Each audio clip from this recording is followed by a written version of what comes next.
It's been such a long time since Boston led the way. It's more than a feeling. It's Mike and Tom to start the day. The heart of Massachusetts should be freedom, justice, and liberty. Freedom-led pilgrims from Plymouth Bay, Salem trials at justice too late. The sons of liberty spilled the tea, and then the redcoats spilled their blood. The shot heard around the world rang out from the Bay State. Boston strong and ready to defend. It's where revolution started and ends. It's been such a long time since Boston led the way. It's more than a feeling. It's Mike and Tom to start the day. Quincy Market, Freedom Trail, Charles River, Boston Harbor, Bunker Hill, Griffin Wharf, Fenway Park, Omar Charge. It's been such a long time since Boston led the way. It's more than a feeling. It's Mike and Tom to start the day. Boom. Boom. How was that? I love that freaking song, dude. Dude, I get jacked up in the morning from that song. That song's great. It's so man. perfect. And we can keep adding to it and adding to it and adding to it. So Yeah, yeah. I shouldn't show you a ton of pictures yesterday. I'm telling you, the stuff I've seen online is just so amazing, Mike.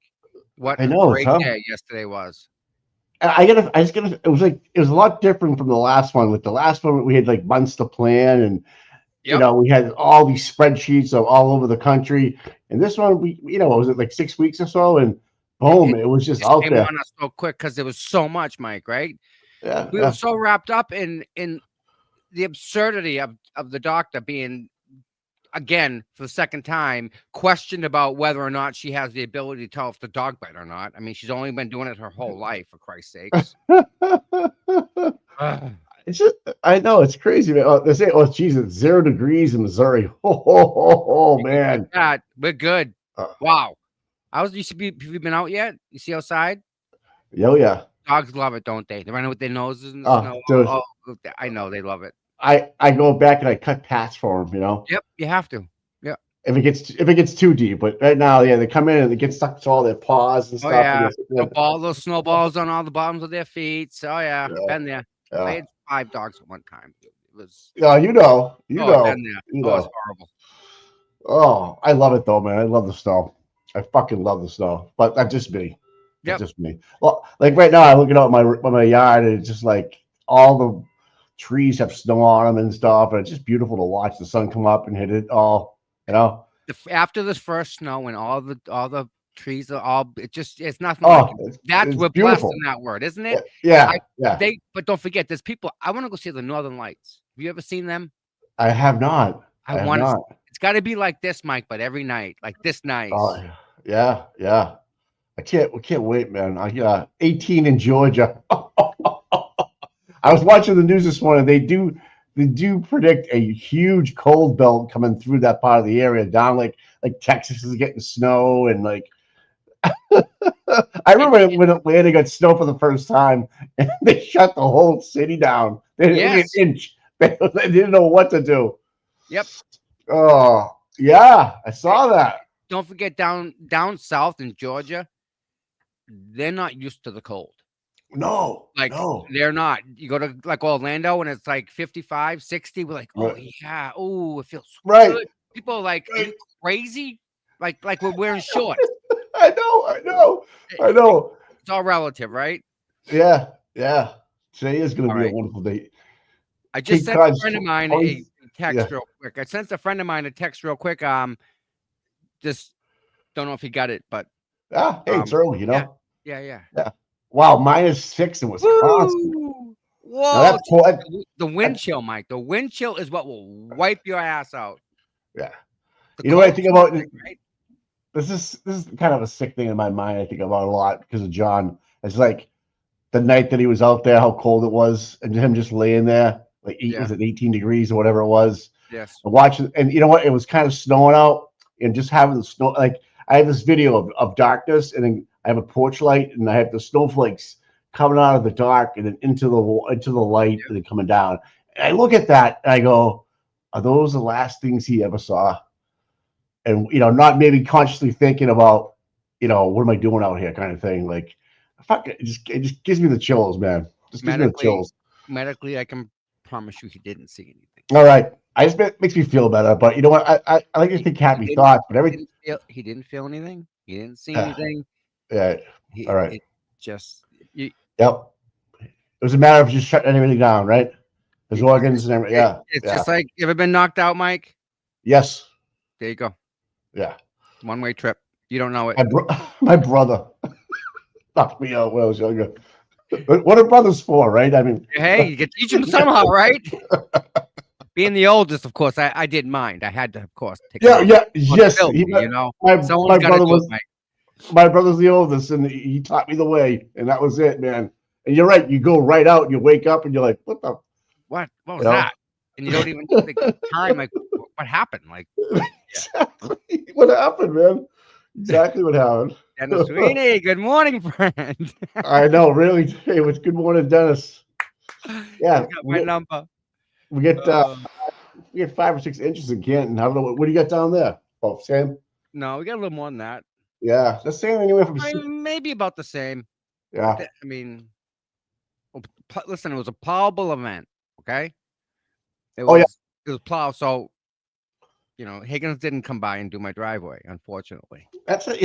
I was listening to the Nick Rocco with JFK. Yes. And about the Higgins plow being there, the Jeep. Yes. The only reason the 3 people have put the Jeep there is to discredit Nagel, Mason, Nagel, Rob Denudio, and Heather Maxon's testimony to say that, how'd you not see the right? So let's back up a little bit, okay? Yeah. So Higgins' Jeep is let me pull up Google Earth. If Higgins' Jeep is parked at the mailbox, right, that means the back of the Jeep was most likely a foot beyond the mailbox. And then maybe just close to the drive. When you park a vehicle, think about like the logistics of how you park, especially with when you have something sticking off the front of your vehicle, you're driving that thing around, Mike, like the plow. It's not like you're just driving your car like it's not a big deal. You're going to make different swings, turns. You don't pull in a regular parking space, So if he had that Jeep with a plow on it and he parked, he would have been parked in a way where it's kind of off the street, more so, and he would have put it so that the plow was facing out toward the street, angled out. So when they pulled up behind, they would have been able to pull up right behind Higgins' Jeep. If it was there. If it had to be there. Oh, no, it may not. No. Think about that. If they saw Karen. Because they saw Karen at 10 and 2 with the lights on in the interior. So if they pull up behind, they have to see through Higgins' Jeep to see Karen. That didn't happen. When Karen was parked, she saw them pulling up. She pulled forward a little bit. She had already let John out of the truck. She didn't know if they were staying. Right. So she pulled up so that they could park. So they would have drove right into the Jeep, so to speak. Correct. Trust me, the Jeep was never there. It was to discredit the stories, confuse what they saw, maybe what they didn't see. Well, I saw it. Why didn't you see it? That's their, why didn't Proctor write it down? You know what I mean? That kind of thing, Listen, if Higgins was at the house, the Jeep had to be there. Unless you got around. There's no way around it, Mike. There you go. Like, how does Higgins get from 34 to the police station? What's he doing? I don't know. I don't remember how he got there. He's got to drive a vehicle. He's not walking. That boy doesn't walk anywhere. It's obvious. Or he got in a car with somebody. That's all I can think of. I don't like the whole Jeep thing. Just doesn't make sense to me because Maxon, Danubio, and Nagel would have seen it, right? And they never even brought it up. And they were one of the first witnesses out there, right? They testified before Higgins. They testified before Jen. And they clearly said, all 3 of them, no one was in the passenger seat. So Karen's pulled up by the mailbox, lets John out. John hustles in, sees Danubio pull up, so she pulls up forward by the Way fire far. hydrant. Well, let's think about this. Is there enough room? Right? Yeah, I have video of that. Is there enough room, Mike, for that to happen? yeah, Karen would have to pull far enough, like very far, right by the fire right hydrant. by the flagpole area, right? She would have Yeah, had to go that far so that the person in the F-250 I don't know what kind of it was. Yeah, F something. Yeah, lifted yeah. F-250. He's got to come and get enough room so he can park in front And of the then Jeep. so then Julie walks out of the house and walks down the driveway and looks into the passenger side and talks to her brother and says, I'm not staying. I'm going to spend the night. John walked right past them. Danubio saw him. Bagel saw him go in the house, and so did Heather. Now, either they were told to shut the fuck up. I'm not Right. saying they were or weren't, you know, or shit's going to go south. And also, the testimony of the Jeep being there gives them some doubt to the jury that, well, how could they see that they were drinking or whatever was going on? You know, only 3 people saw the Jeep. No one else did. Karen never said anything about it. There was no Jeep there. And when you turn the Jeep on, right? Let's say Higgins leaves at 1 o'clock or he left right afterwards because he likes Jack and Ginger, they had beer or whatever, and now Karen's allegedly already hit John. Now, when you turn the Jeep on, your headlights automatically go on, right? Yes, every new vehicle, absolutely correct. So why didn't he see John laying in the yard? You couldn't see over the plow. I don't. These are I'm things small, that man. That's how. See, I'm small. I always go to that, you know. So yeah, Nick Rocco brought it up the other day, and then it kind of made sense to me. Like, oh shit, yeah. Why didn't if Higgins left when he said he left, which I don't think he did. I don't think the Jeep was ever there, to be honest with you, because 3 people testified before these other people, and none of them mentioned the Jeep, and they weren't going to lie. There you go, Mike. That's my forerunner. Yep. It's probably a foot smaller than Karen's SUV, but it's still a big vehicle. And I'm not even pulled up all the way. Okay. So that's what I'm thinking. If I pulled up here, right? Yeah. That's the F-250 would have had to park exactly where I was if Higgins' Jeep was at that spot right there. She actually would have had. She was up here.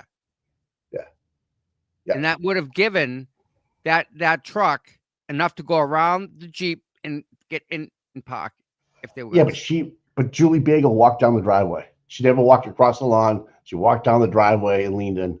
And all the work and everything was done right here. Yeah. So she was back there where you were, probably a little bit farther back, right? There was no Jeep. There was no Jeep there. She sees the headlights pulling up.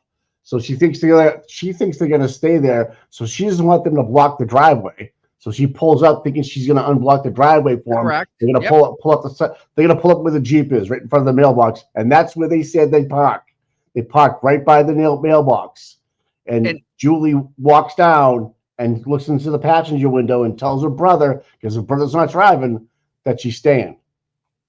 So John got let off by the mailbox, ran up the driveway. Why wouldn't she, right? She wouldn't pull up where she is now, right, and have him walk across the lawn in the snow because there's no other cars there. Mike, back up. All right. Karen and John are going to this house right here, right? Yeah. They've never been there before. Either one of them have never been there, ever. Nope. They don't know where it is, but they're friends with friends of friends who know who lives where. Okay? Yep. They mention that they even stopped and let Karen finish her turn, and she continued forward in front of them to the same address. Yes? Yes. Okay. Karen pulls up to the driveway, stops like everyone else, because John's just gonna run in. That's right. They're not parked. They're not staying, Mike. They're going to see what's going on. John's gonna run in and run back out. So she's at the end of the driveway, no harm, no foul. If they're gonna stay, great. We're gonna park in the driveway. Pull up behind me, which means Jen was there too. Now, that's right. John and Karen show up. John gets out. Heather Nagel is outside waiting for her brother, who is the second vehicle. Yeah. When the vehicle behind Karen is still behind Karen, she says, okay, maybe the guy put the directional on to signal Karen that, hey, Yeah. I'm going here too. Karen's like, okay, I'm gonna pull up because I don't know if we're staying or going. Right. So she goes from the driveway around the Jeep, right? You And go back with the Jeep there. over here. Pulls where Yeah. I am. Yeah. The truck pulls up. You think so? They're saying they never saw the witnessed Jeep, everything. but all three of them are saying that there was no Jeep there. That's what I'm confused about. I don't. They never said they Right. drove around a Jeep. Yeah. There were 4 people who witnessed John go into the house. Oh yeah. From that point on. Yeah. But I'm just saying that the Rob Danubio never mentions the fact that he went around a Jeep when waiting for Julie Nagel. You know, that never came up. It just never come up. No, I know Higgins says may I have just come up back. On his 3rd visit to the grand jury. Maybe the Jeep was in Maybe. a driveway across the street. Yeah. No, why do Yeah. you park your vehicle in someone else's driveway? That's a no starter. Not with the storm coming. Not happening. Well, Nope. Kelleher, I Nope. don't know. Nope. I Kelleher remember. wasn't in that little clique of boys guy. There's 3 boys, the 3 Musketeers. Kelleher is definitely not in it. Yeah. So Higgins claims that he gets there before anybody. Backdrafts the plow with the snow and stuff and all that. Yeah. And he has a story down. Has a story down pat where he parked it, but it doesn't make sense to where Karen pulled up, let John out, and then pulled forward, and then you have those 3 witnesses saying they never saw a Jeep, and they can see the interior light on in Karen's car. That's all I'm saying. Well, It's the just reason they saw the interior light on is because when they left, right, they had to go around the Jeep. And Karen's already in front of them, so they're gonna have to stay on the same side of the road after they get around Karen to get back into their lane. Of course, they're gonna look and see because yeah. I'm telling you, there's 4 people that witnessed John go inside the house. I believe you. So I believe you. The Nagel girl the pressure needs to be put on her, Mike. I'm just saying, like on Twitter or something. If you got some free time, you may want to give her some attention, Mike.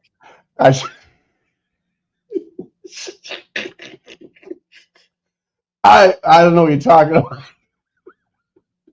You know I know. You know what I know. I don't know nothing. You know Marvin?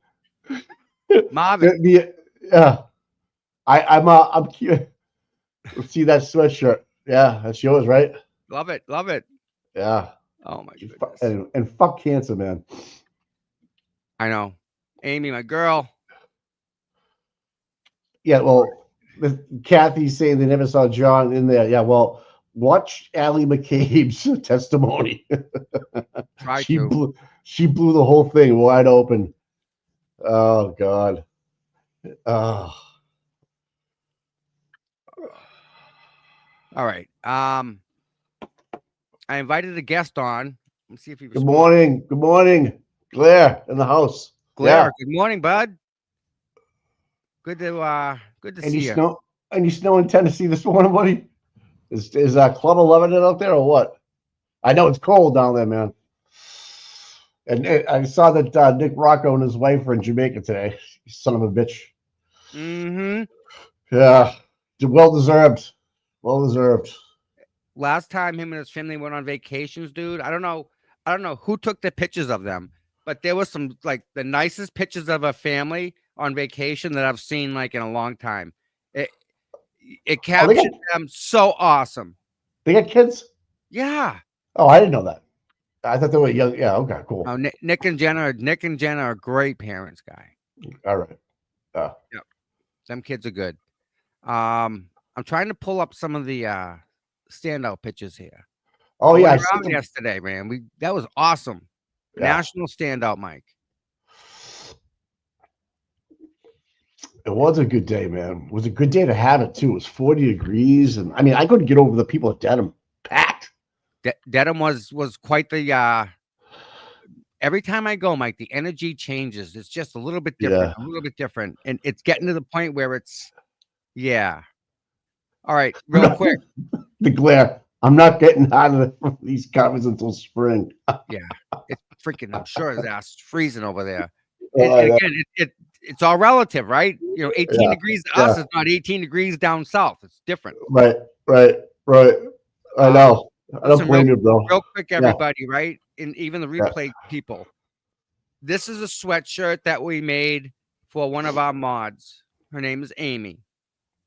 Amy got some devastating news, and Yes, she is like a trooper, running yes. straight at it, head down, and she's gonna go have well, I don't know if I should even say this. I think Double. yeah, she's having a double mastectomy, and she's a very Yeah. young, beautiful, She'll tell attractive you. young lady. And Yeah. to have something like that, I can't, Mike, I can't imagine it being a woman and then just not having, you know, that. But like we told her, the Yeah. alternative is not Yeah. even Yeah. an option, not Uh, even like a decision. she's got a So young, fantastic son. he's freaking awesome. She loves him. It's her world, right? Yes, it is. Yes. And And he needs her. it- and she needs him, right? Yeah, yeah. This is the sweatshirts that our other mods made for her that we're gonna sell, and No. everything goes to her. How do you get one? Everything. You send an email to CPUTOM mods Okay. at Gmail. The And then you just $45. and Um, then Venmo somebody, or how do you do it from there? or we'll figure it out, right? All right. Maybe Venmo me and I'll run it to them. All right. Here's Carla. Oh, Oh my God, Carla, what Jesus size you Christ. want? I guess you could do it that way, right? Yeah, I mean, I guess you could do it that way. I'll do it. I don't know. Yeah, I don't know. No, I'm saying like if you About want to do it Amy, through dude. It's not about us. In the back, I think is the best, right? Check out the oh yeah, back. sure. Let me see the back. Oh yeah. That's cool. Oh, are those boxing gloves? Yeah. All right. Yeah. So if you yeah, those are boxing gloves on the back, huh? Those are Uh, boxing gloves. yeah, she's Yeah. gonna fight cancer. Like it's just Hey, fight like a girl, right? Carla, thanks for the $50, man. Wow, thanks for the contribution, man. So Thank you. it's Yeah. really important to us that we take care of our own, right? So Yeah, it's a and, and family. this is the hindsight's 2020, right, Mike? Yeah. You don't know what's gonna happen. Right. So one of the thoughts I had, and I freaking need someone that can do editing. I don't want to do it. I know how to do it. It's a pain in the butt. I hate it. I don't want to do it. I'd rather do taxes. I need someone to do editing. I have so much footage. I want to make a 24-hour, pile Jesus. all my stuff into 24 hours, make a YouTube channel, put that freaking thing on loop, and let it run. And all the money that makes goes to whatever we like. I don't want that to make any money for anyone, but like I get it. like a board, right? There'd be 4 people on the board, and then Yeah. we'll think of Amy, for example, right? Right. Imagine Yeah. being able to go to me, go to her and say, "Hey, here's 10 grand. Don't worry about anything Yeah. else, or let me see your bills, paid off, like write checks and pay them all off, right? Yeah. Boom, Yeah. that they can focus on what they got to do. Yeah. Imagine having the money to be able to do that, right? Yeah. And just take one person at a time. Yep. Boom. She's set. We're fixed. Go on to the next person. Single mother, lost her job, got a broken car, whatever it is, right? Use Yeah. that 24 hours video money that just keeps making money on YouTube, TikTok, Snapchat, blah, blah, blah, blah, all by itself. Let them people out there give us money to give away to the people that we think need it. I have a simple way. You just take, okay, if every show is 2 hours, right? We need 12 shows. Just pick 12 shows and let them run. Dude, I'm talking all the live footage from Karen Reed. Oh, Right, just the trial. Like yeah. I got pre-trial. I have walk. We can just do a thing of just Karen walking into court every morning, or walking out of court every day, or I I get all. We can make all different stuff. I guess what I'm saying is don't even edit it. Just put the whole video, let it run like I have 2 hour, 3 hour videos. Just throw it Just raw up. take. I got 9, 12, 15-hour videos, but Yeah, I'm not saying I'm not saying to do that. I think you kind of do a couple of these, mix them in, a couple of old ones, mix them in, and then yeah, you get 24 hours that way. I mean, it's the easy way. I mean, obviously editing would be much better, but yeah. you get I don't know. And think if I had someone professional, right, that I could say, hey, I want it to look like a little bit of microdots, a little bit of Joe Flip ahead, like Yeah, that, yeah, right? yeah. There's got to be a high school kid around here, high school class, something that we could use the vote tech or something. Somebody's got an empty spot in their resume. This is a great resume filler. Think of what you could that, Mike, right? I was part of a team that did this and blah blah blah, and this was the end result. Yeah. And you can show it. It was published on YouTube. See, Stacey, here's the problem I have with that, okay? We're all doing our best right now just to manage our own stuff and keep our own heads above water and pay our own bills and stuff like that. Like we're all like at that spot. I'm trying to just bump it and help out some high school kid for an intern view. Yeah. Hey, listen, I was worried for you guys last night. It was snowed out. You know what happens when it snows? Yep, we usually find something in the snow. Yeah. It's crazy, man. So it happened so fast. Snow too, yeah. It snowed real quick. And then it stopped just like that. Yeah. All right. My brother pitches. Go ahead. Yeah, my brother does stuff like this, and so do my nephews. I mean, but they're in school and stuff. I don't know. An internship or if like a college kid needs to fill up hours, of something of streaming of videos, if that's what they're doing, they're in publishing or whatever it might be. This is a way for you to get your hours done, because it's published, it's on YouTube. You can show your professor, hey, this is what I did. It's not like it's not going to be archived somewhere. Yep. So if you know anybody, I just read a great article on the new Canton News or whatever it was that listen to this. Canton High School wrestling team. Oh, okay. Went to a JV tournament, just for strictly, JV juniors, right? Yeah. Guess what Canton did? What? Brought their seniors. And they fucking won. They placed. Wait a minute. What? Yeah. It was a JV. Stop, wait. A JV tournament. Yeah. Canton brought the seniors and played the seniors in the JV tournament? Yes. You can't do that. It's Nope. a JV tournament, Mike. No, but that's what Canton Do they not did. know what JV means? Yeah, Dylan Albert was like 3-1. He's a senior.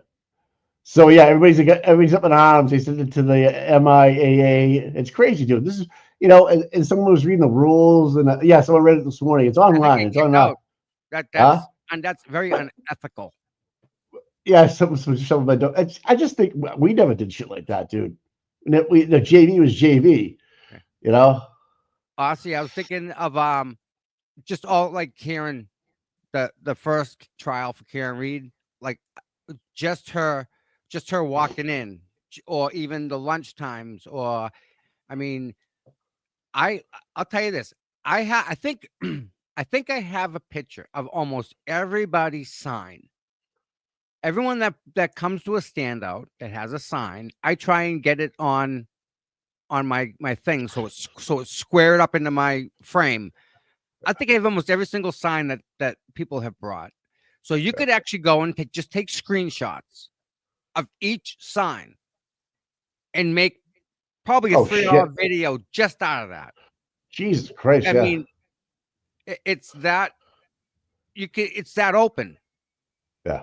So that's a good idea. That's the thing, Aussie. And thanks, Aussie. Happy New Year, by the way. Yeah. I don't think I said Happy New Year to her this year. So, anyways, back to the wrestling. Back to this wrestling thing. It's a pretty big deal when you start violating the rules of the MIAA. Well, it's not just that, but you're violating the spirit. Yeah. What example are you setting, Mike?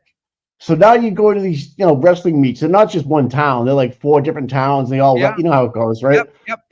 So now you have to check for eligibility. Now, the town of Canton's sports director is saying it's merely suggested that you only bring JV. Like, come on, dude. Oh, I see how that goes. So, but still, in the spirit of wrestling and getting his guys time on the mats, his younger guys on the mats, he goes out, wants to win the thing, and throws out his seniors. Crazy, dude. Yeah. Hey, Mike. That's fucking cheating, man. Mike, Remember that, Google Drive. Yeah. on another note, Yeah. remember that thing I sent you yesterday? And Yeah. you're like, no. Right. Yeah. Yeah. But even better. It's connected. You know who's connected by and who through? What? Yeah. Because it doesn't make sense. I'm thinking to myself, that doesn't make sense, does it? There's no reason for that. No. But then I was confused. yeah. Wait a minute. All right. I'm full screening you. Go ahead. Oh man. Yeah, bud. So hang on. Buckle up. May get a little dirty later on down the road. I'm just saying. Yeah. Because we don't roll like that. I got a text from that person, by the way. Really? Yep. How's she doing? Well, they wanted me to come on a show. Did you say yes and then blow them off? I said I would do anything for Canton. There you go. And that's it. I says, if it's Canton, I'm in, and that's it. And I have never heard a thing. Funny. So she that's crazy. That one. Yeah. That's when That you is don't what- imagine taking that one home to mama. No. Yeah, no. That's throw that one back. Yep. So how was John Como and Colin Albians? Oh, what a great show last night. What did you guys talk about? Everything. Talked about Karen Reed. We talked about mostly it was about we kind of went over the stuff that John Como puts out, right? On Twitter. Well, he's good stuff, man. Great stuff, Mike.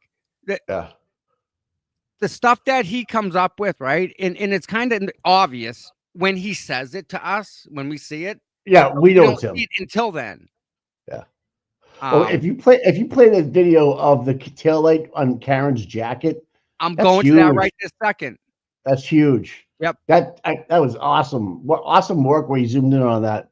And if he didn't take the time to do what he does, we don't see this at all. We know no one's seen it, right? How many times have you watched this video, Mike, right? And not seen this? Never, or even thought about it. But it makes all the sense. Check this out. Watch Karen's right shoulder in her black jacket. You ready? She said my tail. She said my tail. That is lit up. That's lit up that ain't white. Okay. You tell me it looked like that from the Sally Port when it was all white and smashed out, guys? Nope. This round 2 is gonna be so lit, dude. So lit. I don't know how I really don't know how Hank's gonna do it. The only way I can see him doing it is not letting things in. And a lot of the Tui has been let in with those text messages. I hope more of this Tui gets in because usually a Tui report's only 10 pages, 2 pages. There's 3,000 pages of fucking exculpatory evidence. And that, you know what? That letter, if it's I have it as well, of Josh Levy sending it to Michael Morrissey saying, if we see this a completely different way than you do. Remember that? Right then and there. Okay. We gotta change plans here. But no, the guy doubles down. We don't see things the way you see these things. Right. And we have 3,000 pages of it. Not 10, not 5. Wait a minute. They only turned over 3,000 pages. I know. They got more than that. Oh yeah. And I think the guy that's in the federal pen right now, he might be talking. Yeah. Well, if he's he gonna save talks, his soul. How can he not, right? that's what I say. Mike, That's what he I say, knows boy. where he's going.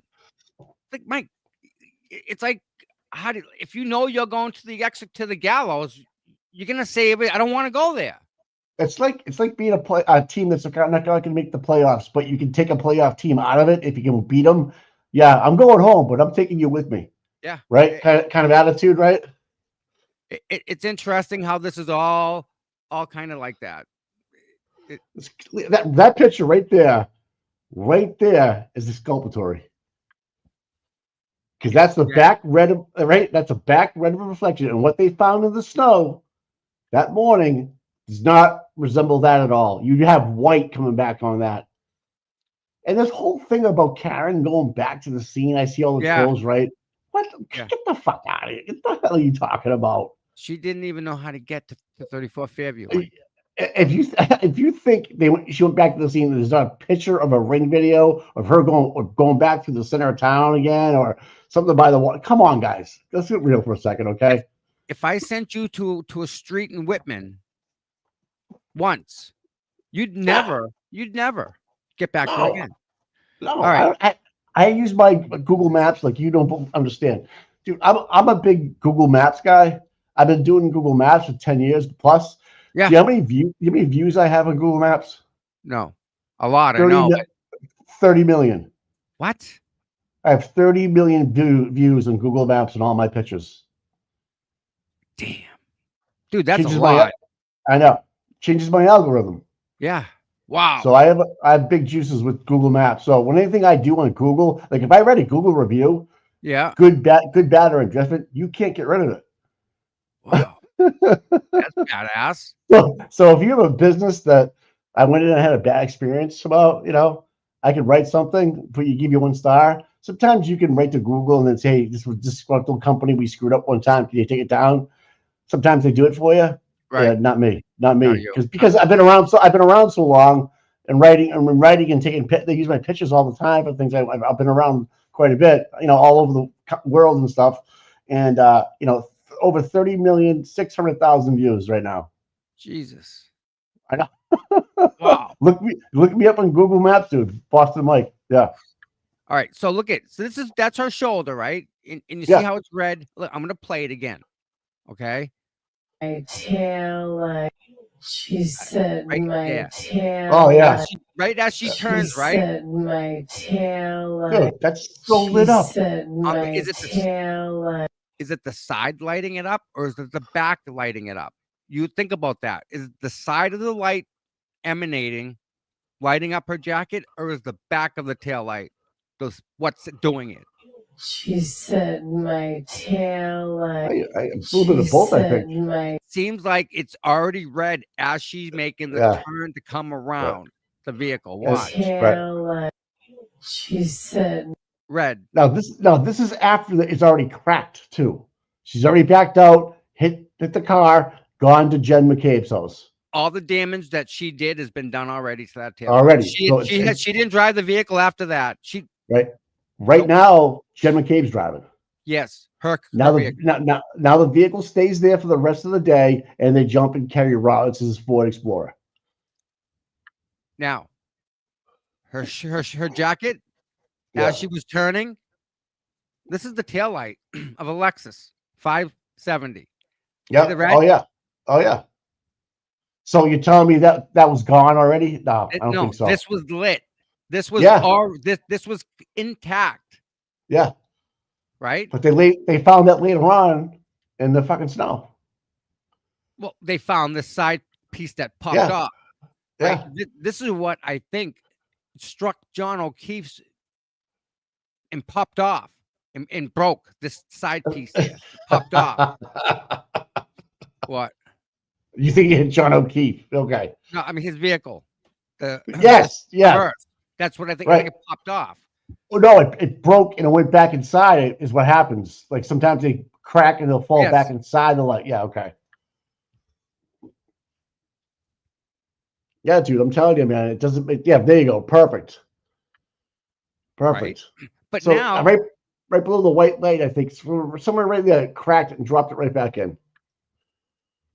Let me find the Canton Police Department.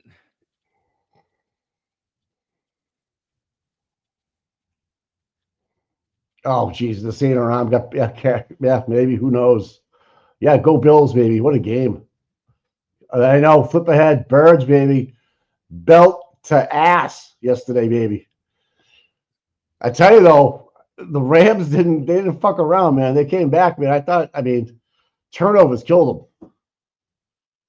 You see David Portnoy? He won $1 million. Yeah. Put it on Yeah. the Super Bowl. You know what? He also $1 million. cashed in on the Trump coin that just came out. Yes, that's what he did. He used the money from the Trump coin, dumped it on the freaking Super Bowl. He could take what, 500,000. He's gonna end up with $6 million. The guy. He made the Trump coin went up 10,000% in one day, and then bombed. But he made $1 million. Yeah. So, Mike. Anyway, we get a whole. You saw Karen's jacket. Yeah. You saw the light. You saw what the light looks like from the factory and how it lit up her jacket. Yeah. That's what that. There's a piece. Come on, this is such a joke. White. Such a joke. Look to the right of that. See that whole crack piece right there, there. Gone. And you can actually see there's a picture out there where you can see where someone tried to use a tool to pop the whole thing out on one side. Yeah, right there, Tommy. And that's just unnatural. It's just unnatural for someone being hit with a body. And, all these, his arm was bent this way, his arm was bent that way, his arm was this way. Stop it. Just stop it. Just stop it. You called the audible. Lucky was going to be the one. Yeah. Mike. Yeah, the proof was right there, dude. How? There's no way the red doesn't show up if it's gone. Right. Where's the brightness coming out? Where's the bright emanating from? And why is it different? Look at it. She doesn't even look at the broken light. I know. Two things could be happening right now. The car can be not obviously it's turned on, but also Jen McCabe's driving. She could have put her foot on the brake, put it into park at the same time. It's going to light it up. This was a great job by Dixie. I got to hand it to him, man. To enhance it like that and get it down. That was smart, man. But Mike, there's no way the taillight is broken if it's red. It can't be. And don't forget this. Don't forget this is the time when Jen said she stopped, and then she pointed out that her taillight was cracked to the girls. And she never did. They walked right out of the house. Yep. Remember, she goes, Karen, and when we got to John's house, showed me where it was broken. All three of them ran in the house. Kerry Roberts, Jen McCabe, to go look for John again. Yeah. See what Aussie says? Yeah. That would. It would be a substantial video, unfortunately, because there's a lot of things that from us that we see. And again, the people say about the jury, but we know more than the jury. So the jury, they can only make the determination based on what's allowed in court. That's the problem. That's the key, dude. That's the gatekeeper. That's Bev. Like, if she says that, how does she let an unchecked text message between Allie and Colin in that's just like a screenshot in, right? Yeah, and then doesn't let certain other things that's like beyond me. Nice. All right, listen, man, I got a surprise for you. All right. Good morning, my friend. Hey, what's going on, brothers? Hey, how are you? I just woke up. I decided to sleep in. Good. Since it was it a good sleep? Oh yeah, man. Definitely. Good. I don't have to get up at 5:30 in the morning, go to work. Martin Luther King Day. So forgive my tardiness. But I just saw showing that footage, man. That is really awesome, man. Isn't that something? Like her jacket can't be red if the taillight's not there, broken. No. If the taillight's white, it's not going to show red. Right. This is what I'm saying, DJ. I think that the defense needs to kind of like dumb it down a little bit, and just because I was very surprised that the jury was confused as much as they were. Thinking that Archer was hired by somebody else, and they, just because Karen and John were both drinking and she was in the vicinity, that she definitely must have hit him then.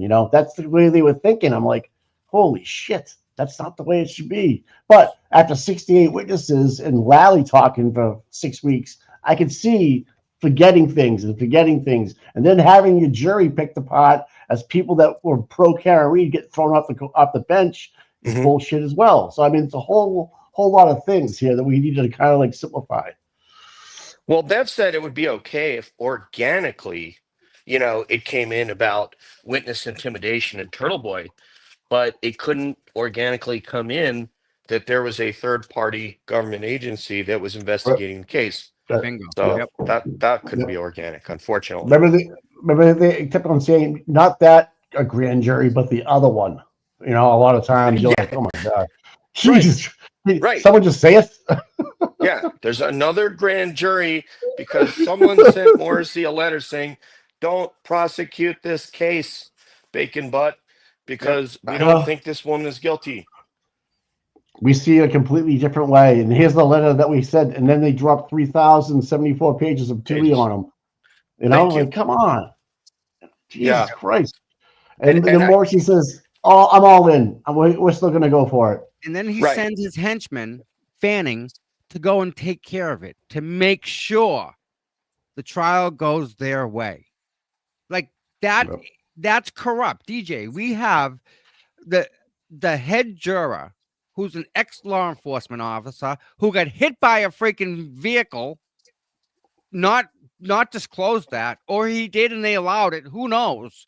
But regardless, we find out now he's an ex-cop, out of work because he got hit by a car, sitting on the jury of a vehicle, car versus pedestrian case, right? Like that's no great. prejudice there. Yeah. But the better yet is we have all these problems with the jury, and the guy in charge is Fanning.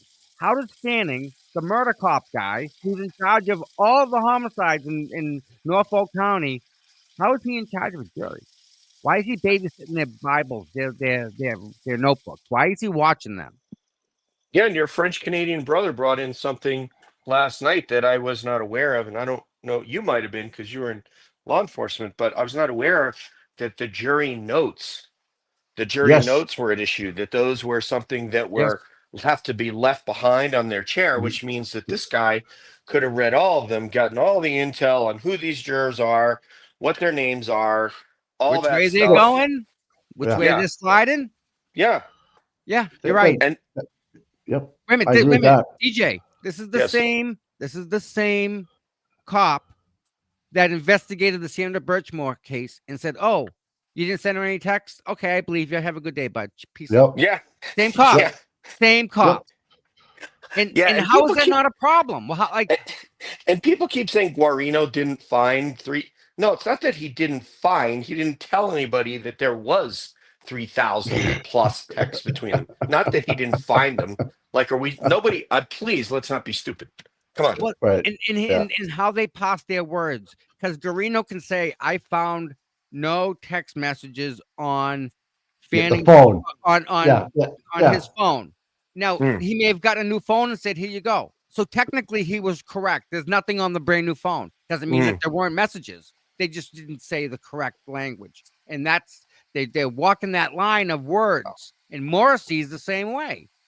Yeah. But I don't think you can faithfully discharge your duties and not say that the records showed 3,000 texts that the FBI found. So I don't even think the word salad that they try to make with an excessive amount of ranch dressing can hide that fact. So DJ, how can you have Guarino as an expert witness after all the fumbles he's already had? It was 30,000 text messages, not 3,000, right? Why aren't we voir direing him? 30,000. Sorry. Yeah, that's all right. Thank you. Yeah, 30,000. Huh? Yeah. He did an online course. He took a class. Now you're gonna fucking dog art Richard Green? Are you fucking kidding me? The guy who seriously? I know. Are you serious? Like, okay. And you know what's gonna happen, DJ? It's on the 31st of January. It's a Friday, all right? They're gonna drag that out all day. They're not gonna finish. They're gonna make them pay for the whole weekend and come back on Monday. You know that's gonna happen. 100%. 100%. Something that could have been wrapped up in a couple of hours will take 2 days, and I don't know if she'll actually lean the other direction this time, because I have no faith in Judge Bev at all. She's just somebody that I can't, like Jennifer McCabe, I can't stomach her talking. I can't, like, it makes me want to throw up. The thing about, so she lets Dr. Marie Russell in, who's never been really in a courtroom before. This guy Green has done 2,000. Yeah, exactly. So why? You want some case law? Pick a case, right? I mean, there's precedent here. 2,000 incidents of precedent. Right. So I agree with you too. Like, I don't know which way she'd go. That's how scared I am of, and then have Garino in there saying, no, that never happened. Yeah, I wonder if, like, Mike, the one thing I pointed out last night, and I asked Tommy and his French Canadian brother John and Beatrice to punch holes in this for me, and maybe they weren't able to punch holes in it, but maybe you can. Maybe you can punch holes in this theory. So here it is. If the one person who is not, let's say, who's impartial, who's not connected to any of these sordid parties here, who is Officer Barros from Dighton, says, I saw a taillight that was cracked with a piece falling down inside. Mm-hmm. And then beside that, I want to put up on the screen, which, by the way, parenthetical, Bev probably won't allow, to put this completely smashed housing apart from that one piece of red lens on the side. How I say case closed right there, like case closed. Yeah, I agree. I think they let the defense let Barrows off early. He had more to say. You can tell he was surprised when he said, "Thank you, Mr. Barrows." That's it. After he mentioned that, I just saw the cracked. You know what I mean? And he's a good cop, and he's not on the other side. He has nothing. He's no skin in the game. He's just going to tell you the truth. He's a sergeant, right? He's with a rookie that was helping him. Mm-hmm. It's not like they got in the car and said, "Oh, that thing was smashed up bad, man. She's fucked." No, he saw nothing. He saw nothing. Right. Right. So if he's on the stand again, this time because they're not going to call him. We will. Yeah, we will. Yeah. Yeah, we will. So tell me how it's not case closed, because I want somebody to tell me how that isn't case closed. If that the jury hears that testimony in earnest. Right. No, I agree with that.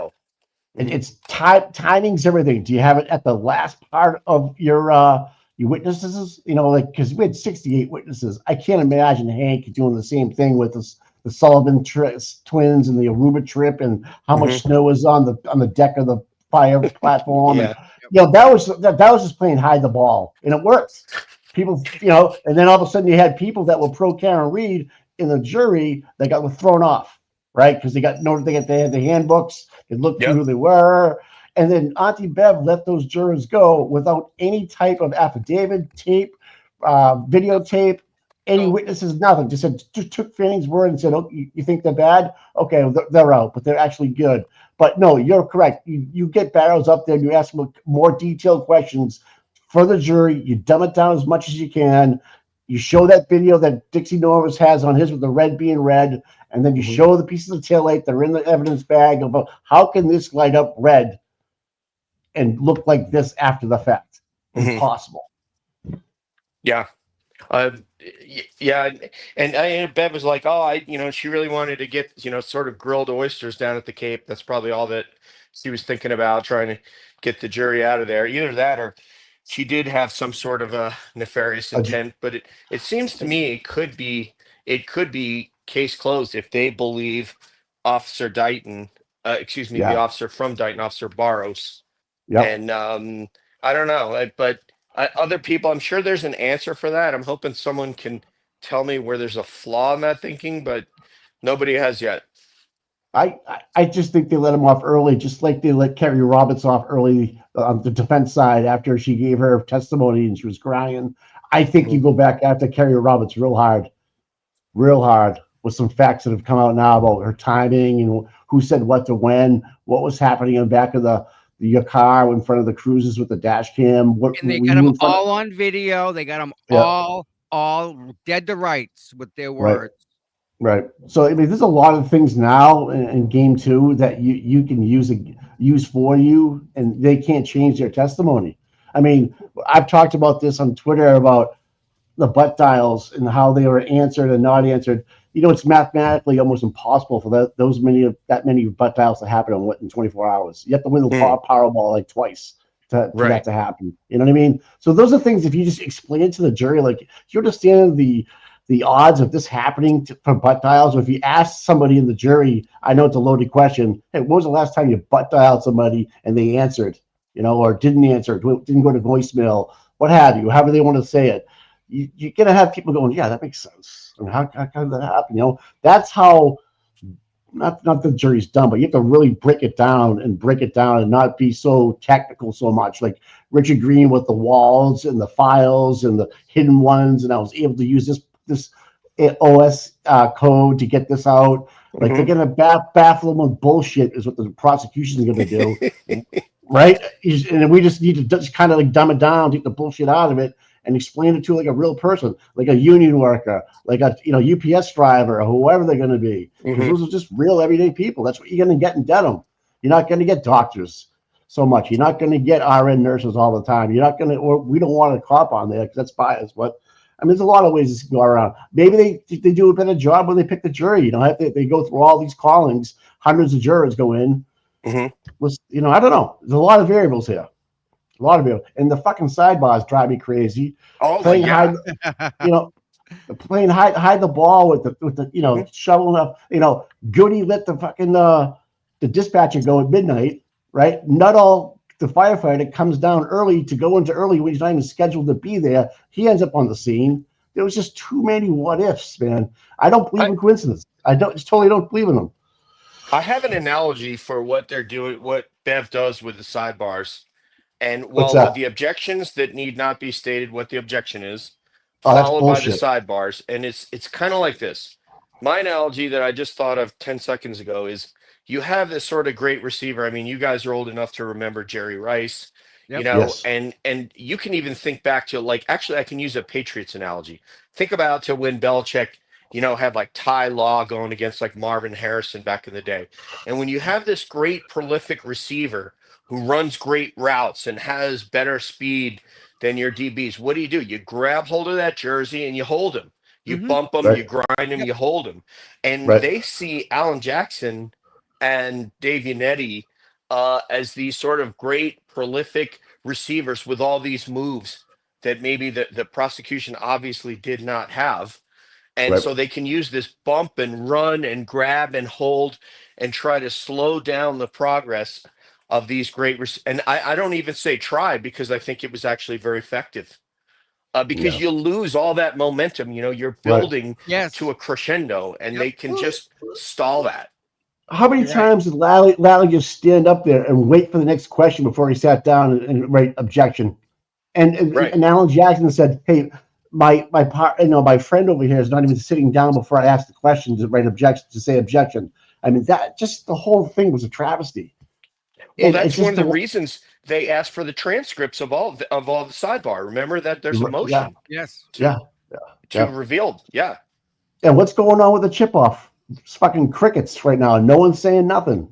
And if it was a big fine for the prosecution, it would have been leaked. It would have been leaked. It was not. Yeah, it most certainly. They most certainly did not find any evidence with that, because either one of the two things happened. Either he did destroy it during that first chip off, as he said he did, which now they have to backtrack on, or he didn't, and they didn't find anything because the key cycles don't match up with when they say that Karen would supposedly hit John. That's right. Now, DJ, do you believe the white Jeep was there? So, man, I'm going to be honest with you. Grace talks a lot about this. Grace from Dream Feed Media has talked a lot about this. I don't really have enough. I've enough people have told me no, but I don't feel like I have a grasp on that to comment intelligently on Higgins Jeep. Fair enough. Mm-hmm. I'll let you off the hook. Thank you. Bless you. I It's have a early. question. I got a question. I won't try Yeah. to talk about things. It's kind of like when people ask me about UFOs and things like that, is I don't try to talk Yeah. about things that I don't know about and try to pretend that I've done some sort of analysis. Things that I know about, I'll tell you, okay, I have some information on that, or I have some knowledge on that. And when I don't, I'll just say I don't. Back So back to your football analogy about Mm. Jackson and Yeti being held, coming off the line. Mhm. That's the other thing. I don't want the refs being bad throwing the flags where they don't need to be thrown, right? Right. I just keep the refs don't play the game. The lawyers do, right? Ben's Yep. the ref. She's got the black and white on. She can throw the flag, disallowed 5. Yeah. Keep the flag in your pocket. Let these guys argue the good case, on its merits, and let's go. Let's just go. it's not. I Yeah, have a but it. question. But Go ahead, sir. No, go ahead. Finish. Go ahead. No, I was just saying, it just takes a level of honesty that it Right. appears that she Right. doesn't have. And then Scott McGinnis on the phone one time went over with me how she got appointed to be a Oh, Superior Court judge, and I was not aware of that story. So, but yes. yeah, that's all I had to say on that, Tom. She Yeah. she can't lose her job. No. No. No, No. that's what Please these guys pass it. want: positions where you can Yeah. these positions for life kind of stuff. Exactly. Pass the pepper. Thanks for the $5. Appreciate it. So, can you imagine this for a second? We have a state police officer, like the best of the best, supposedly, right? The elite. This one guy physically goes and beats another guy that was not resisting. Broke his legs, his arms, dragged him out of his car, left him at the end of the driveway. Okay. Trooper Fanning attacked a guy named Mr. Clapp and thumped him really bad. And he couldn't fight back. Mhm. The same trooper Fanning, this is what's reported. I'm not making this up. Cover your ears. This is not PG-13. Mhm.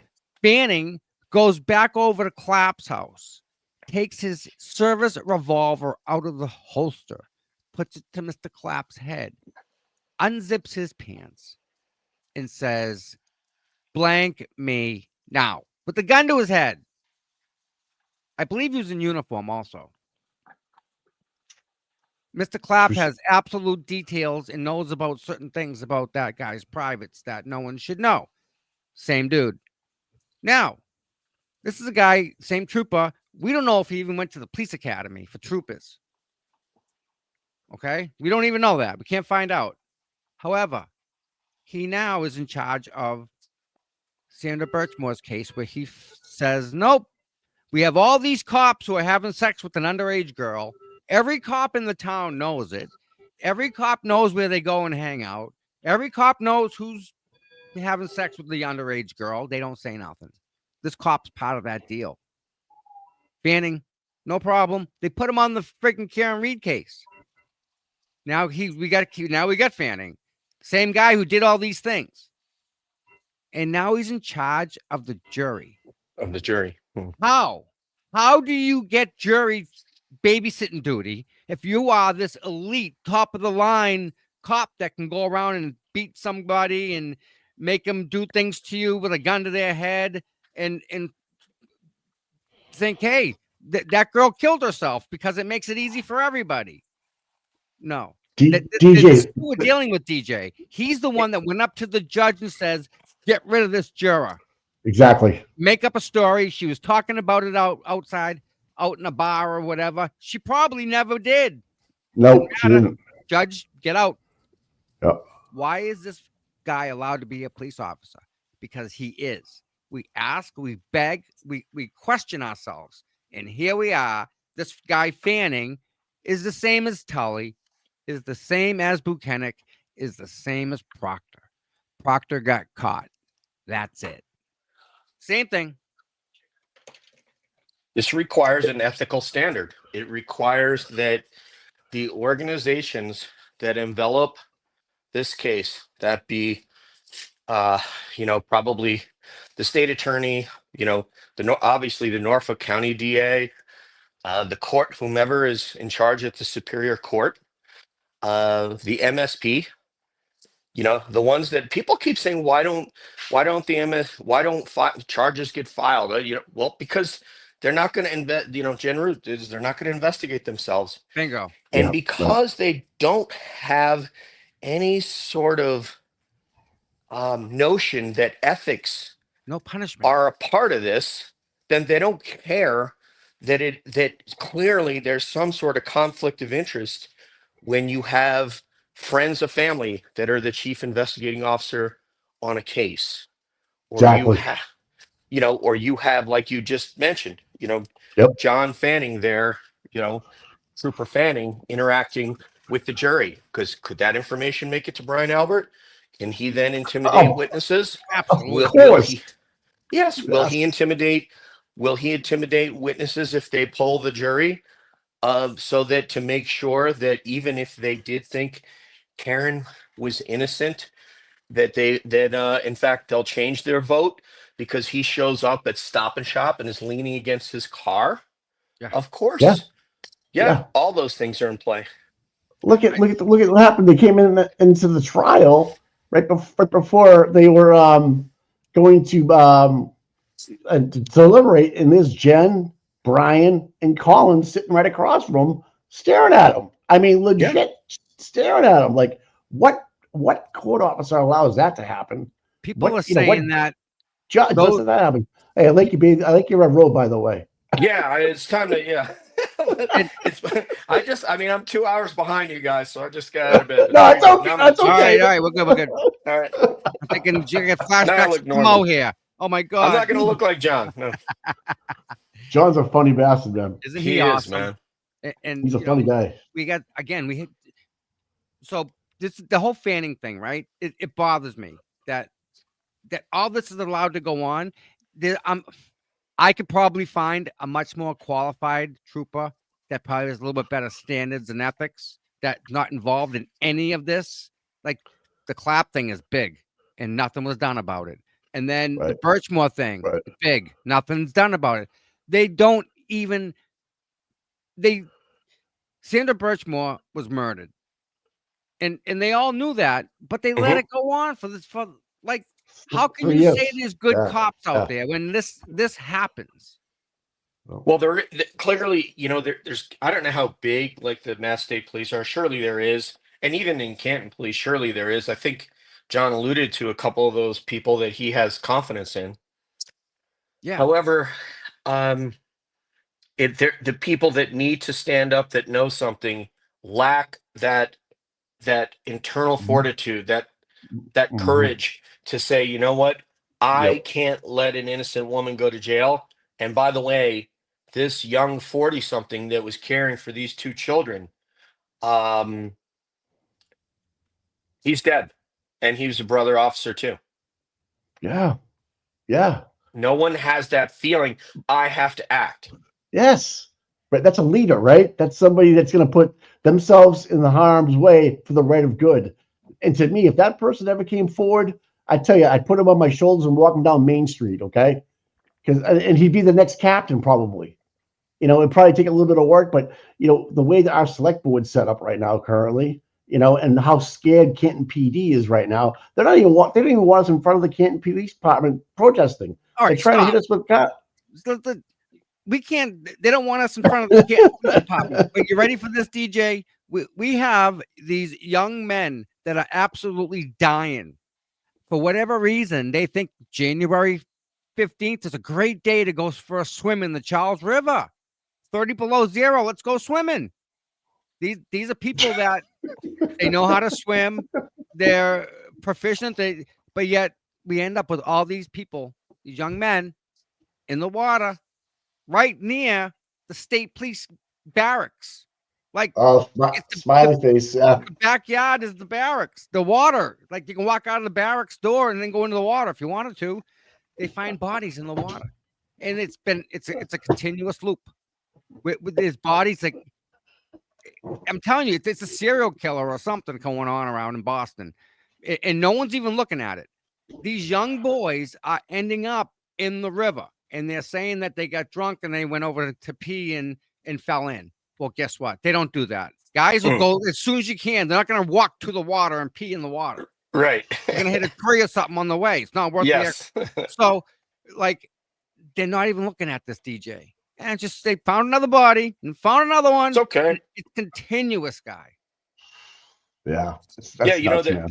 there's a character named Bosch, and it's I'm trying to remember the actor's name, but he plays an LA detective, Harry Bosch. It's on Amazon Prime. I love that show. He's got a young Love that daughter. series. He's Yes. got a nice view. He's got a nice view from his deck. Oh, incredible. And there's also a tangential, just to let you know, there's a tangential series out there written by the same writer. And actually, the cousin of Harry Bosch is this lawyer named Mickey Holler. And the name of that series is called Lincoln Lawyer. And the Yes, reason I Love it. love that. Love it. Saw it. He's Love a it. recovering addict. Love it. He's a Yeah. recovering addict, right? Yeah. amazing. It's Yep. amazing series. Yeah. And Yeah. the reason that I bring that up is because Harry Bosch's whole thing, his mom was a prostitute who was killed and who was rolled up in a carpet and thrown in a dumpster. And his whole thing is that everybody matters. Yeah. Everybody matters. And the problem that we're running into here, what Tommy was just bringing up, is they'll find bodies and be like, oh, well, they don't matter. No. Only certain people matter, according to them. And that, I think, is Yeah. why, you know, the people that matter are the people who are protected in this case, and the people who don't matter are plebes like Karen Reed. I mean, geez, she's only a college professor and like a senior financial advisor, nothing too big, not very accomplished, you know. I know. So I know. Yeah, but because she doesn't have kids, I mean, she's disposable. We could And she's not. we could lose her. she's It's not from nothing. around there. She's And out- she's not Not from from around Canton. Ken. Yep. Yeah, No, that's That's the all other that thing too, matters. DJ. Yeah. Fall River accent. So, like, DJ, not even a year ago, right? Me and Mike did a show about the smiley face killers, right? And Mhm. Yes. from then till now, I think we did our show, and then like a month later, they found another kid. It was Oh, yeah. close. And then we were just talking about it the other day, and they found another kid again. Yeah. Like, it's not Are you like familiar? clockwork, Are you but- familiar with that case, DJ? I am not. I've heard that I've heard it called out, but I'm unfamiliar with it. There's a bunch of documentaries online. If you got a chance to check it out, man, it's a group of people that are going around. It's young Mhm. males, in their 20s, in Yep. shape, that are found in the water, dead. Now Yeah. they've been gone for a month or two, right? And then they find them in the water, and the decomp's only a week old or 2 days old. So they've been taken to a Doesn't line place, up. and then Makes the sense. decomp doesn't line up when they're found. Usually they'd be black or bloated if they were gone Mhm. for a month in the water. Sure. Yes. These No. people are like they were just left there the night before. So what, After what do they've you been what gone- do you what do you So glean the- from that? It's Well, I'll let you what watch. I'll let you watch the documentaries. But my thought is, it's some kind of online elite status people that like to watch this happen to people. Like either they're torturing for a while somewhere, and then kept for a month alive, and then murdered, and then let go into a pond of water, and then found. But they've been gone for 30 days, but the decomp's only 3 days. Yeah. Doesn't add up. It just doesn't add up. Just like the Karen Reed case, there's things that you just can't. It doesn't make sense. You can't figure it out because logic doesn't apply in some of the And cases. Like, some the have poor marks on their parents. wrists. Now, The poor how come they parents were are marks going- on their what- wrists? They were out drinking at the bar, Mhm. Right. and a half hour ago, supposedly, that they were gone. Poof. And now the parents are even more frustrated because my son Yeah. would never go into frozen water in the middle of the night. And now these people are all drinking at bars, and they College think they town get, too, they right? get College yeah, kids all down. call, Right. and they get roofied or something. And they end up alone, and they get thrown into a truck or a van and gone for like 30, 40 days, and then they're found with like a week of decomp. Or they're found 9 miles down a river from where they allegedly went in. Just crazy shit. Upriver, not Yeah. downriver. Right. Upriver. So you got to look into this case. We actually had the writer of the book on our show, and it's fascinating. It was awesome. It was fascinating. It's a great story, and it's still they're at ground zero. They don't have anybody in mind who did this. Like No how, Smiley face murders. Okay. Yeah, DJ, yeah. how can we almost call it? Like, listen, we're due for a kid in the water. Yeah. Like we can Yeah. almost sense when they're gonna do it. It's the strangest thing in Boston. But Yeah. yet no one's doing anything. No one's even talking about it. It's because Boston. and it's just just a single. It ends up being just single body in the river. A guy fell in, it was an accident. Boom, off the Yep. radar, and then it Yep. happens again. Yep. And it's up. He fell in the water, going on whatever. Poof, not from around here. Poof, off the radar, and like clockwork, whether this person's traveling, it's all over the country, DJ. Yeah. The same exact MO. Yep. Like it's strange. Texas had a big run. Chicago just had a big run of them. These are all healthy young kids that don't drink a lot, that just don't go out. I mean, and they're gone. And they know how to swim. They can handle themselves. These aren't like, Oh yeah, look into it. Yeah, I'm trying to think. There's an Army guy that I heard that was out drinking with friends and wandered off. I'm trying to, and they're like, well, we don't know what happened to him, and all of a sudden, then he ends up down an embankment in like a small body of water, like a retention creek pond or something. Right? Yeah. Okay. Yeah. Check it out. And if you want to learn more about the Clapp story, Truth and Transparency on YouTube did an interview with Mr. Clapp, and you'll see what we're talking about. He's a bit of a talker, but what he says on this Truth and Transparency interview is mind-boggling. I'll mention the word Key West here, okay? And I'll leave it at that. Yeah, I heard. I think I heard somebody interview that had some history about something that I'm going to put this in quotation marks. Sexual deviancy on behalf of John Fanning. Yep. Yes. And this person was talking about how Fanning turned on him, but he was part of his upbringing. Am I correct? Yes. Yeah, I remember talking about it. Put the gun to his head, loaded gun to his head, and said, "Do this to me now." So Truth and Transparency, if you want to cut, and the whole civil suit is online if you Google it. Yeah, the whole thing. Find out that the whole thing. If you want to do, if you have time, you want to do it. But I know we're busy, but yeah, we need to kind of unravel the characters in this case. I think one of the things that's beautiful, what's happening is there's so many intelligent people who are dissecting this case from every angle, and it's so much to the chagrin of the McAlbert clan and the state is that they don't want people looking into it. And now you have like Olivia Lambeau, out there who's got every single statement and every single incongruency and inconsistency. And then and tons of people like her, Grace, David McIntyre with the taillight, how he deconstructed the taillight. Have you ever followed Sleuthy Goose? Amazing. Yeah, Sleuthy Goosey. Another one, just like Olivia. All right, so sorry, okay. Sleuthy Goosey on the X. If you find her, she's got a Google file with every single document that the Mass has put out there. All right, Sleuthy I'm looking Goose. for a pen to write it down, but I'll connect with Tommy later on cell phone to make sure that I get that. And she keeps on adding to this Google Docs, and like what came out, last week, it's in there the whole time. Like it's amazing all the tabs that this person has. It's like collected. Olivia Lambeau, just like Olivia, but in a different way to see it. Again, are we not blessed to DJ? Have you seen this before anywhere in your life, anywhere in the country, where all these people come together for a murder suspect accused of murdering a cop? We're all supporting her. Isn't that just something else? It is. Yeah. It's a beautiful synthesis of minds and intellects and people that just are going to stand out and hold a flag and scream at these offices. I got to attend a couple of those. It's very inspiring, and I'm planning on coming back and doing a couple more standouts. So I just got to find a date. Let's see before you go further. Just so everyone that's watching, everyone knows, you don't live in Boston. You live in Florida, but you work in Colorado, right? Yeah. I He have lived in to Florida Boston to hang out with us guys. Think about that. He comes all the way out here to hang with us. Well, he went to college here. He went to Dean. That's right. There you go. Dean College, baby. I know some people that went there. Yeah, had some good times there. So, a little over a year ago, right? We're here online screaming, we need help. We need more people's eyes. We need to get the word out. We need help. I mean, help us. Everybody. Karen Reed's getting, she's factually innocent. She's getting charged. And look at it now. We just had a worldwide standout yesterday around the globe. I don't think you can get any bigger than that. And it started from pretty much a story that Aiden wrote. Yep. And it went from there. Yep. So Turtle Boy it's has something been else. an incredible incendiary device to get this thing going, to get it started, to start the fire.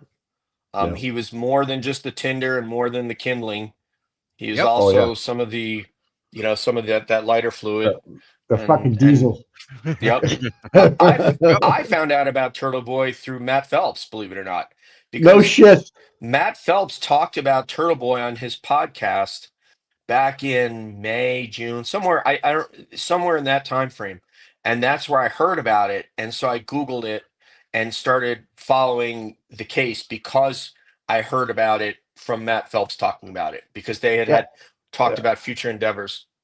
I saw you had some guests on that we all know. Sean the Gulp was on your show, and then you had some other people come on, and then you really started getting into it. Yeah, Peter Murphy. You just started really getting into it. I was like, all right, man, this is great. This guy's from Colorado. You were moving from Florida to Colorado when I picked you up, and you're in between. Yeah, and I was like, Jesus Christ, this guy's dedicated, man, and he knows his shit.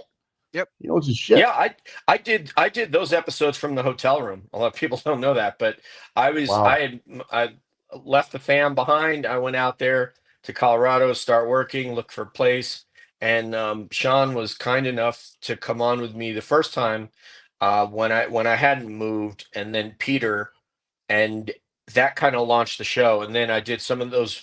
The first Karen Reed roundtable, the first and second Karen Reed roundtable, were done at that little desk that they have in the hotel room but I had my microphone, I clipped it to the desk, and I had this thing there, and so hey, whatever it takes, whatever it takes. Have internet, we'll do a show, I mean, that's all I need. I don't need a specific ditto, absolutely, man. So when you came up here to Dedham and had meal food with everybody, what was the one big takeaway that you got from that? I guess like the amount of viewers and fans that I've talked about the triumvirate of the movement that is required. You can't just have standout warriors without having content creators to spread the word about what they're doing, even though they are the root. They're sort of the root. And then you can't have content creators if you don't have viewers, because nobody's going to sit here on YouTube and talk to themselves if nobody's watching and nobody cares. Right. So that triumvirate of standout warriors, content creators, viewers, listeners. I saw your chart on that. I saw your chart, the flow chart of the arrows we had. Yep. Standouts, the boots. That was good. I'm into charts and I love that stuff. So keep going with that. That's exactly right on the money. That's how it works. Boots on the ground, content creators, viewers, topics, and this keeps going. Right. Every day there's always a news dump about something going on. Right. This case is crazy. Yeah. Yeah. You have people like Turtle Boy and Mike that have, national media connections and, and local, Boston media connections. And that really helps this movement and there's probably others too, but I'm just thinking of those two. You have the Glare that has, a following that's all over the place. So coming down to Dedham and going to the meal of food, it was like Tommy told me. He said, this is going to be bigger than what you think it's going to be. More people will be there than you think. And the numbers I threw out at him were about half of what the numbers were what he thought they were going to be, or even more than not what I thought they were going to be. And everybody seemed to be in a really good mood. Everybody just wanted to talk and speak about the case or mention something about your show. So I just stood there and spoke with whomever wanted to speak about anything that they wanted to talk about until they were done. And then I would start to walk, and then you'd engage with the next person, and just kind of did that all night long. And until I didn't even really eat. I had about half of a burger and 6 or 7 French fries. And then the rest of it was just getting pulled over here and there. Yep. It's like being at your own wedding. You really have like a drink in your hand, but everybody's talking to you. You really don't eat and drink at your own wedding. Yes. Yeah, you just keep talking to everybody, right? Just keep going and going and going. That's and what happened to me. Everybody was so kind and so positive and so happy to be there, despite the jackasses at the restaurant and how they treated us. And by the way, please fill out your Google review with your honest opinion, not mine, of Tavern on the Square and Dedham, and tell them in your Google review what you thought. I already told them what I thought, and I thought I was very fair and gave kudos to the servers, but I was not as generous with the staff there in terms of the host staff and the management. Just so people know, me and DJ worked with as much as we could with them. And hey, heads up, we got people coming. This is what I know. I know, right? So it's not like they didn't know. It's not like they weren't informed. We did our part. That was absolutely on them. The way they acted was just. I used to get like yesterday. Yesterday, you had 75 people at Dedham Square. Right behind them was Tavern on the Square. Right behind where we were standing. Imagine half of them just went there for lunch afterwards. Yep. But they probably don't have a good feeling about where they were, and said, we'll go home. We'll go someplace else. You're on the right page. They don't think that. They don't think that, Mike. We could have all took that place over and filled that place yesterday. 7,500 people. Yeah. Nope. Someone else will go somewhere else that'll appreciate us a little more. Yeah. That's it. Yep. Yeah. You ain't the only restaurant in town. But that's not really the story. The story really was just the stars came out, Tommy came out, Turtle Boy came out, Brian LTL came out. Mazza committed very early on to coming out, and Mazza's like a picture machine. Everybody wants a picture with this awesome intellectual giant who's coming on soon. We're gonna have him on to talk about his favorite 80s movies. You guys know that he loves movies. so he's gonna come on and talk about that. And so it was a wonderful night, and couldn't really have asked for much more.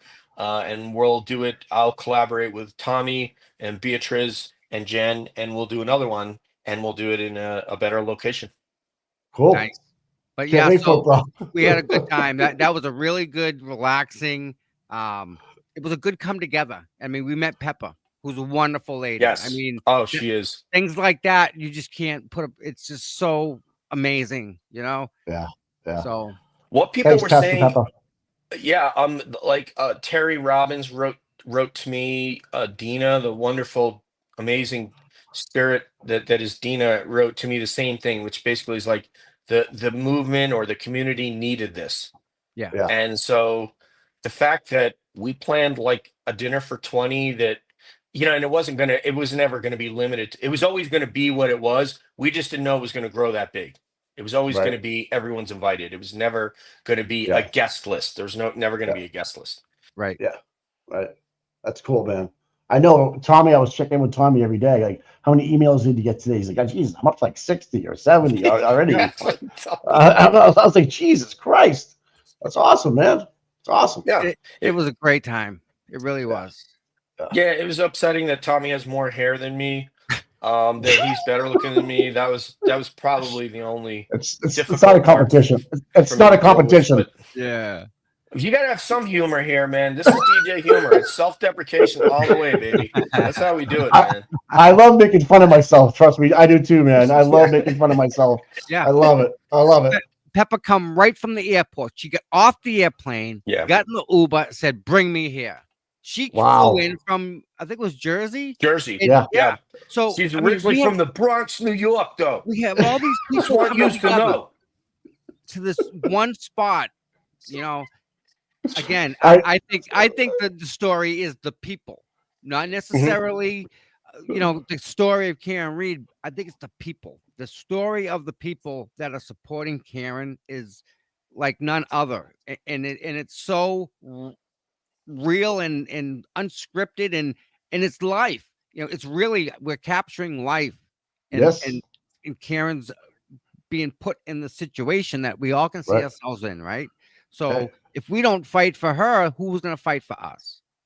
Right. Nobody. Yeah. This is what it takes. And this can take on a different life if God willing, and Lord hear our prayer, that Karen is freed from the persecution that she faces now, that we can find another cause that may not have as many elements to it that is beyond even the imagination of the best Hollywood scriptwriter, but that we can band together for another cause, because there are many injustices out there, and right now Yes. Karen Reed is the Yes. benefit of our attention.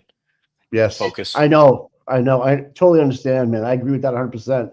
And I really do like the addition of Attorney Alisi to this time around. I think he's going to be a huge. He's like Mariano Rivera coming out of the bullpen. You know it's over. Right when he's jogging to the mound, and that look in his face, number 42, give me the ball. That's what I want. I want a guy that says, "Give me the ball.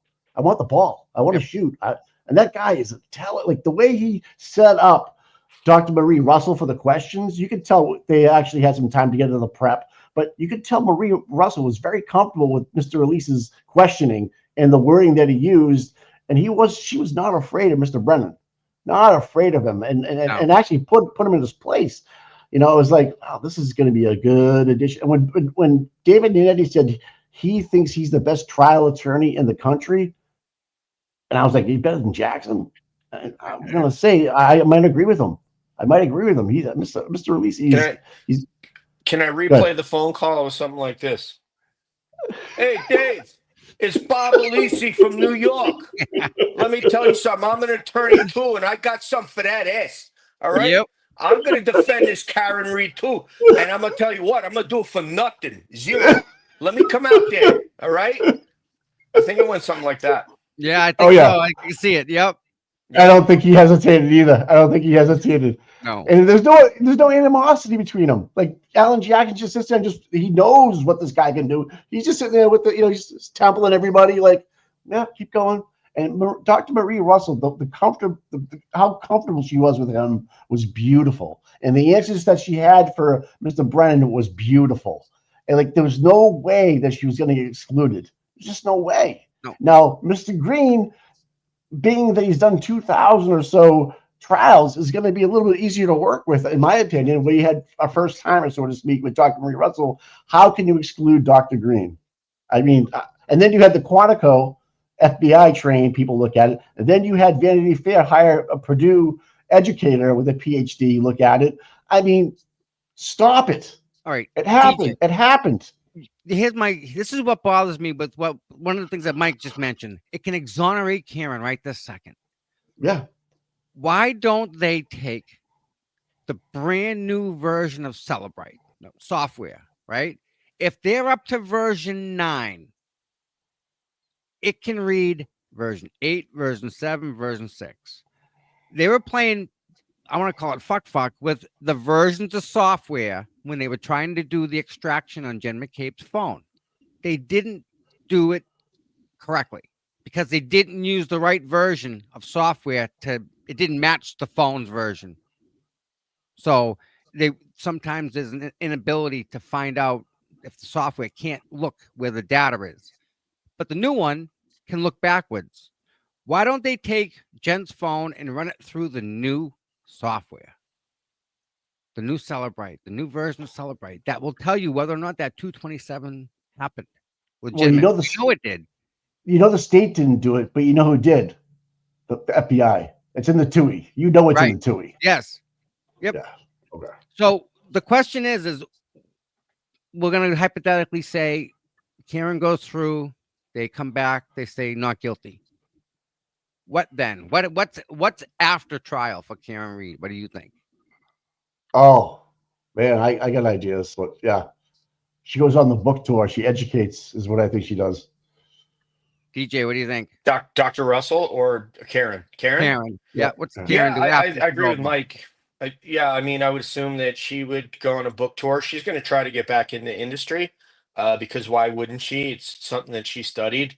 I think she'll try to do similar things to what she was doing to get back on with Fidelity. I don't know why she's not working now. I don't know why she's not. Doesn't have a vehicle, a bunch of stuff. She's like on confinement. She's on bail. So she's limited as to what she can do. Well, I assume that she would go back and do that. I'd be curious to see if she moves out of state or out of the area, at least to a whole different area, like maybe. Oh, I'm sorry, Hera came in the studio. If she would move somewhere else, but yeah, I definitely she's going to get a publishing deal and do a book tour as Mike said, but I also think she would want to regain normalcy. Yeah. And that would require her to go back into her field of endeavor. Yeah. I'm almost here going to like say like BC and sitting down with 4-year law students and talking about the case with maybe Yannetti or somebody else by your side and actually give like a 3-day course about it. Of course, get paid for it. I mean, I think a lot of colleges are watching this. A lot of college students are looking at, professors are looking at this, and people are writing papers on this about the injustice or however they feel about it. And I think that's an angle where she can get back to society in terms of reading laws, understanding laws, changing laws, and obviously write a book about this, obviously, because this is an amazing story. And and I know it's all going to end well. Every time I've heard her speak about the future, and I listen that's right, close, Will. she's always talking about how other people are in the same position that don't have the means or the resources that she had available to her. I mean, she's out walking around. There are some people who aren't out walking around. And I see exactly like Liz here, like the Innocence Project. I think we see Karen do something similar, but maybe in a bigger, more meaningful, more helpful type of a way. Seeing how she's been on the other side, the prosecutor, she's been the one that was. So I think we see that coming out of her. I hope so, because she's a wonderful person. The more Barry I Schick hear has been about doing her, this for years yeah, and years and years. And he was the young lawyer in the OJ trial, and now he's the venerable lawyer, and this is what he's doing with his, with his practice and his money and his time. And he's gotten forensic pathologist types and all these different types to analyze DNA to exonerate people who are imprisoned falsely. I just feel like it's such a slow process when you try to undo something like that after it's been done to him with the injustice. It is. They're in jail. It's just a slow process. And here you are sitting in jail, knowing you're innocent, knowing there's proof out there that can prove your innocence, and you still gotta wait it out, man. Mike, let me tell a story real quick that I told on air with Mark Betterow, because there was another kind individual that came on and helped me get started. But it's the story of David Ranta and Brooklyn detective Louis Scarcella. And essentially, David Ranta was falsely imprisoned for the murder of a rabbi in a Brooklyn neighborhood. And how Louis Scarcella was able to get a witness. He was going and doing these takeouts from jail. It was a guy at Rikers Island. And he took the guy out of jail, brought him to his mother's house to see his mom, brought him to see his girlfriend, was doing all these types of things. He became the primary witness against David Ranta. David Ranta spent first of all, Louis Scarcella alone in lawsuits of people that he falsely arrested and imprisoned is over $100 million. Oof. And so this is not only a Boston problem. These types of things happen in New York, but this is very localized in a very small area where it's happening in Massachusetts. But David Ranta was 23 years in jail, and I remember that the lawyer that he had, David Ranta, for years, finally I guess he sort of gave up. He retired from law. And the new lawyer had gone down to one of the courthouses in Brooklyn, and there's Louis Scarcella sitting on a park bench. And I'm not going to do justice to this. And he said to Louis, "Hey, how's it going, Louis? Yeah, how's it going? Yeah, I'm here defending another case, that kind of thing." Because Louis Scarcella was constantly in court for all these people as a detective, the super cop, detective. Sound like Brian Albert a little bit. That he had imprisoned falsely imprisoned someone else. And he said, something. He said, and again, I'm not going to remember. This is going to paraphrase here, but he said, something, Louis, one of the things I figured out is that the devil that isn't this guy with horns and a pitchfork. He wears a 3-piece suit and looks like you. And then he got up off the bench and left. And I heard the judge's words to David Ranta and his family after he had been released from prison after 23 years and probably then sued the city got paid some millions himself, but he lost 23 years in the prime of his life. Yeah, So yeah. Try to put a number on that. You can't. You just Yeah. there's no number for that. You know. that's what Barry Sheck is trying to deal with, people like that. But also obviously, disproportionately people of color. This Yep. happens to. They're Yeah. more targeted by Yeah. police. Karen Reed in this case is very lucky that she's a white person and probably I gets know. and I beautiful know. and probably gets more attention because of that. And that doesn't Yeah. make it less salient of a point. I'm here. I don't care what color the person is, but Right. Karen Reed's definitely fortunate that she is this sort of beautiful woman Yeah. that doesn't hurt. Yep. It No, doesn't hurt. definitely Nice. helps her, without a Yeah. doubt. You're right, Yep. dude. You're right. You're right on the money, man. You're right on the money. You're right on the money.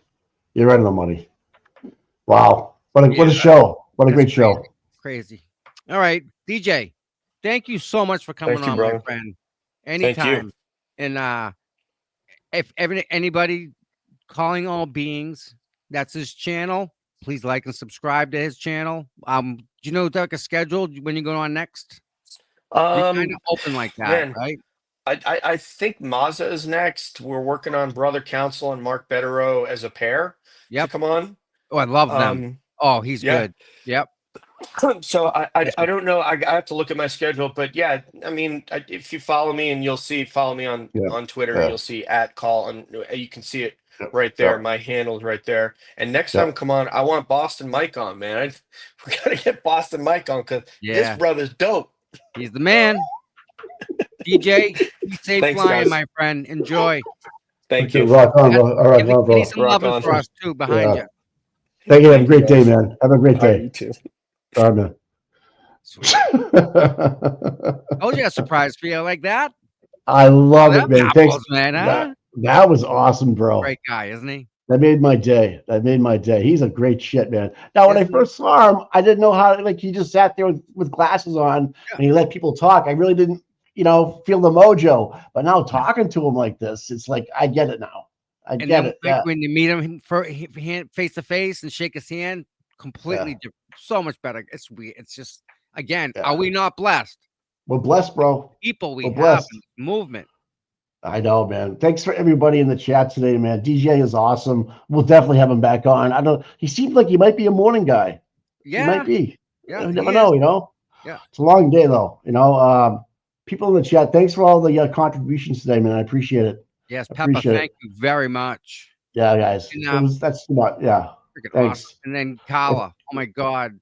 If you guys could hit the like and subscribe, it'd be even better. If you want to become a member, I think we're going to do a members only on Wednesday. Yes, Wednesdays are the members only. All right. We can talk about the standout, the 24-hour standout that we're going to drop some stuff today about, but Absolutely. we're still working. Yeah, we're still working on it. Hey, mods, love you guys. Thank you for yesterday. Hey, Shelby, I did send you pictures, so just heads up on that, all right? Tommy, I'm going to let you take it home. All right, my friend. I got to snow blow the driveway. All righty. See you tomorrow. I'll talk to you. Later.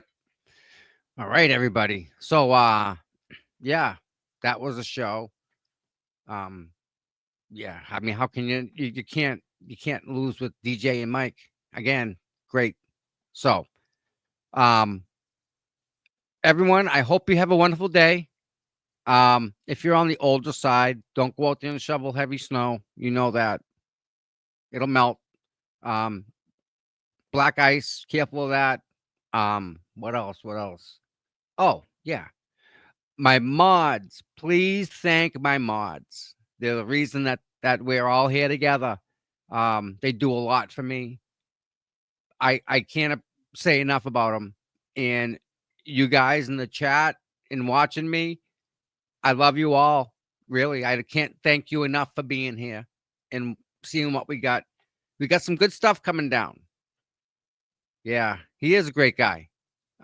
We got some good stuff coming down the pipe for you guys. And I know we're not the biggest channel on the internet, but if you could like and subscribe, that'd be dynamite. That just helps. We got a little over 5,000 subscribers on this channel. And it's growing, 5,200, I think. Yeah. And we're getting there. So every one of you guys matter to us. So with that said, we will see you all tomorrow. Have a wonderful day. All the pictures from yesterday, please send an email to cputommods@gmail. Send them the pictures. We'll add them to ours. We'll get them out there, and we'll be here tomorrow. All right, everyone, have a wonderful day. Later.